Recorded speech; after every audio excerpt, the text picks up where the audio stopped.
Do you guys use Notion or Walling? Well, then you'll probably have a good idea of the comparison that I'm going to break down here. Because if you don't, you may be unaware of some of the differences between these two applications and might not know which one may be better for you. Let's talk about that.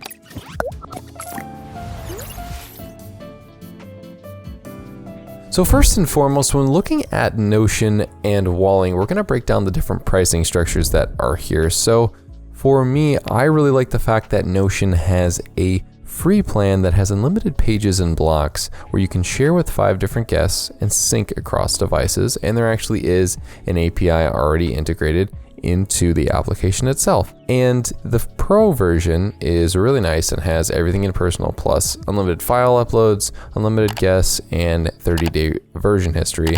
The nice thing about version history is the fact that you can actually go back and see things that you've changed, and I'm somebody who thinks that the Pro version is actually really important for any application that allows you to do this, because Todoist doesn't have version history until you have the Pro version, and then the same thing with Notion. It's important to be able to make changes or see different things that you've done in the past. But then moving forward here, if we look at the Walling features, we'll see that for free you have 100 free bricks, but you get unlimited bricks with the premium version. So for me, I think it's interesting that Walling is similar to Notion in the fact that it has some setups and things that are similar, but you have a paywall for $5 a month that then gives you unlimited bricks, which is similar to how Notion has unlimited pages, but that is for free. And then you have due dates and reminders for $5 a month.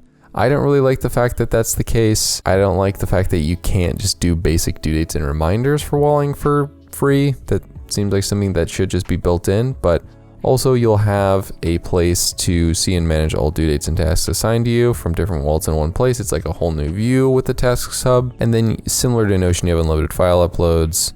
But essentially, the premium version is $5 a month. So that's $1 more a month than Notion's premium version.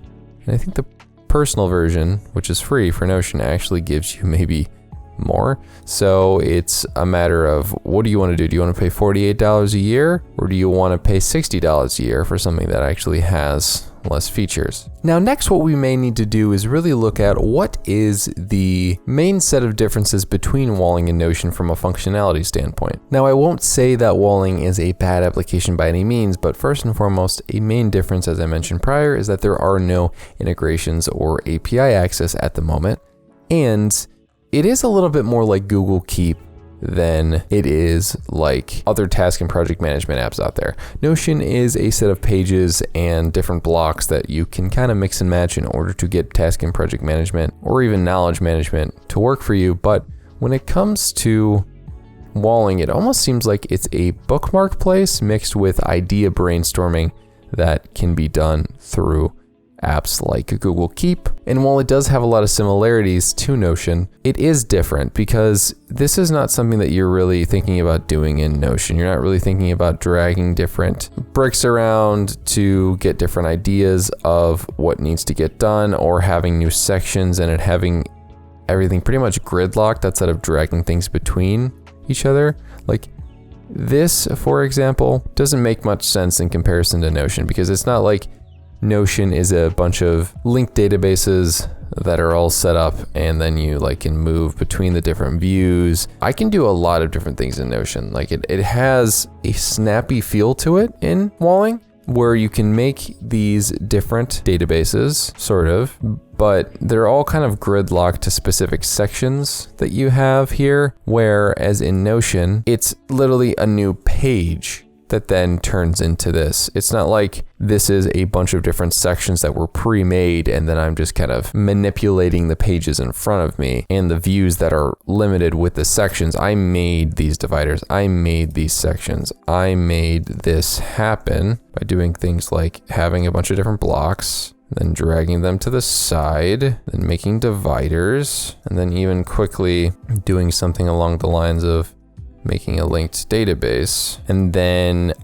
adjusting from there. The difference between Notion and Walling is the fact that this is me really interacting with the data, and in Notion, you do interact with the data, but you basically can kind of change the view in a way that suits you better, rather than it being, okay, the data's here, this is the real data. If I delete this brief section, I'm really deleting the brief section. I'm not magically changing the view where I am in Notion. And yes, there are some nice aspects to this where you can have different cool pages like tasks and bookmarks where you can sort of have a nice and aesthetic view of, hey, here's a bunch of different coffee makers, here's my grocery list. It may have a nice purpose and be snappy, but Notion is way more customizable and the community has a bunch of different templates that you can get started with right away. Whereas yes, there are basic templates that the application itself has and they can fill a lot of your needs. But for task management, it's a little clunky, and even for the free version, you can't do task management that well, as there are no due dates or reminders. I actually think vision boarding for this may be a little bit better in Walling.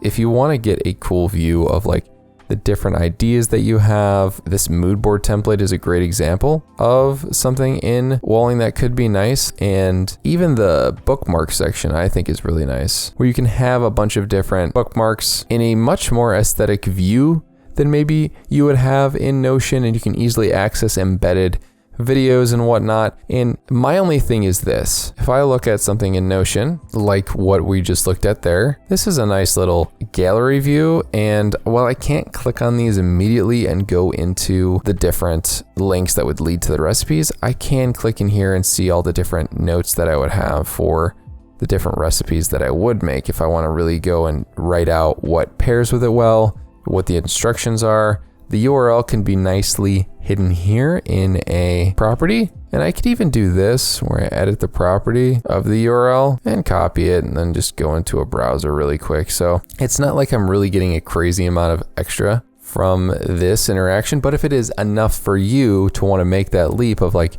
it is a little bit more aesthetic, and I can't just like drag these around really. There is like a fair amount of sorting that happens here. Like I could get rid of the sorting and kind of drag these however I please, but it just isn't as nice as what you'd have in Walling when it comes to seeing different things like this. And I had to do a fair amount of work to get these views to show up properly. You know, I have like a cover image that I put in there, and while you can just paste an image into the page itself and then it'll like populate and show like this, it is a different experience than interacting with all these different bricks in Walling itself. I'm going to say that if you're looking for a mood board or even something that helps you have a very nice and aesthetic bookmark setup, maybe go with Walling, but for everything else, project, task management, knowledge management, I'd go with Notion. If you want to see more tips on how to improve your productivity, check out this video right here.